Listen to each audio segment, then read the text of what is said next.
नमस्कार मंडळी, कशा आहात सगळे? मी तुमची लाडकी वैशाली आणि वैशाली व्लॉग मराठी चॅनलमध्ये तुम्हा सगळ्यांचं अगदी खूप खूप स्वागत करते. आजचा विषय खूप महत्त्वाचा आहे, खास करून आपल्या गृहिणींसाठी. तो म्हणजे वेळेचं योग्य व्यवस्थापन, टाईम मॅनेजमेंट.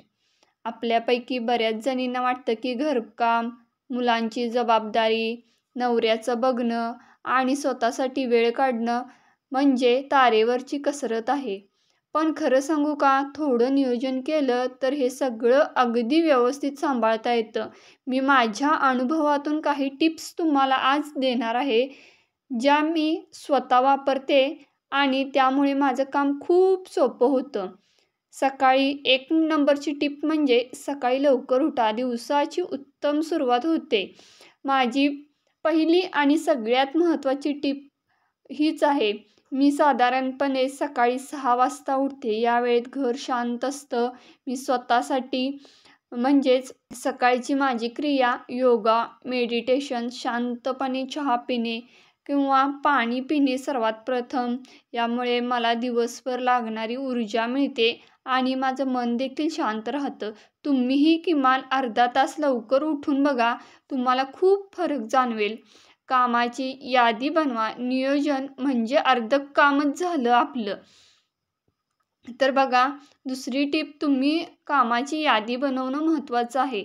आदल्या दिवशीची रात्री आणि सकाळी उठल्यावर लगेच आज कोणकोणती कामं करायची आहेत त्याची एक यादी तयार करा. यात मोठी कामं आणि छोटी कामं म्हणजे जसं की भाज्या चिरणे, बिल भरणे, कपडे धुणे, स्वच्छता करणे, लोटून झाडून काढणे, आपल्या खोल्या पुसून काढणे. यामुळे तुम्हाला कामाचा अंदाज येतो. कोणतं काम आधी करायचं हे ठरवता येतं. मी दररोज रात्री झोपण्यापूर्वी दुसऱ्या दिवशीची यादी बनवते. कामांना प्राधान्यक्रम द्या. काय महत्त्वाचं आहे ते ओळखायचं. यादी बनवली की पुढची स्टेप आहे कामांना प्राधान्य देणं. काही कामं खूप तातडीची असतात, तर काही महत्त्वाची पण तातडीची नसतात. जसं की मुलांचा डबा बनवणं हे तातडीचं आणि अत्यंत महत्त्वाचं काम आहे. पण कपाटाची साफसफाई करणं हे महत्त्वाचं आहे. माझी पुढची टिप म्हणजे वेळेचं विभाजन.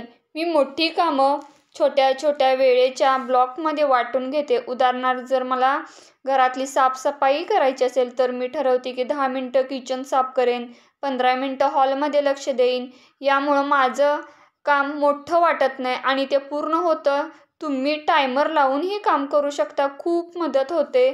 मल्टीटास्किंग टाळा. एका वेळी एकच काम घ्या. अनेकदा आपण विचार करतो की एकाच वेळी 4 कामं केली तर वेळ वाचेल, पण खरं सांगायचं तर यामुळे फक्त गोंधळ वाढतो आणि कामाची गुणवत्ता. माझी टिप आहे मल्टीटास्किंग टाळा. एका वेळी एकच काम करा आणि ते पूर्ण झाल्यावर दुसरं काम हातात घ्या. यामुळे काम नीट होतं आणि तुम्ही कमी थकता. कुटुंबाची मदत घ्या. टीमवर्क अतिशय महत्त्वाचं आहे. आपण एकट्याने सगळं करायला गेलो तर नक्कीच दमून जातो.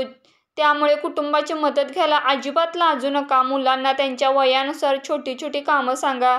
जर खेळणी जागेवर ठेवणे, त्यांचे कपडे घडी करून ठेवणे, नवऱ्यालाही सांगा कोणत्या कामात त्यांची मदत लागेल. टीमवर्कने काम केल्यास सगळ्यांवरचा ताण कमी होतं. स्वतःसाठी वेळ काढा, ही तर सर्वात महत्त्वाची गोष्ट आहे. आणि तुम्ही सगळ्यात शेवटी पण सर्वात महत्त्वाची टिप म्हणजे स्वतःसाठी वेळ काढणं. गृहिणींना अनेकदा स्वतःकडे लक्ष द्यायला वेळ मिळत नाही, पण हे खूप गरजेचं आहे. दिवसातून किमान अर्धा तास किंवा 1 तास तरी फक्त तुमच्या आवडीसाठी बाजूला ठेवा. यात तुम्ही पुस्तक वाचू शकता, गाणे ऐकू शकता, मित्रांशी बोलू शकता किंवा तुमचा आवडता पदार्थ बनवू शकता, एखादा छंद जोपासू शकता. यामुळे तुम्हाला नव्याने ऊर्जा मिळते आणि तुम्ही उत्साहानं बाकीची कामे करू शकता. तर मंडळी, या होत्या माझ्या काही वेळेचं व्यवस्थापन करण्याच्या टिप्स, ज्या मी स्वतः वापरते. मला खात्री आहे की या टिप्स तुम्हालाही खूप मदत करतील. वेळेचे व्यवस्थापन म्हणजे फक्त कामाची यादी नाही, तर आपल्या आरोग्याची आणि आनंदाची काळजी घेणं सुद्धा आहे. तुम्हाला माझ्या या टिप्स कशा वाटल्या मला कमेंट्समध्ये नक्की सांगा. तुमच्याकडे आणखी काही उत्तम टिप्स असतील तर त्याही शेअर करा, मला ऐकायला नक्की आवडेल. व्हिडिओ आवडला असेल तर लाईक करा, तुमच्या मैत्रिणींसोबत शेअर करा आणि हो, माझ्या चॅनलला सबस्क्राईब करायला विसरू नका. लवकरच भेटूया पुढच्या व्हिडिओमध्ये. तोपर्यंत स्वस्त रहा, मस्त रहा आणि आनंदी रहा. Bye bye.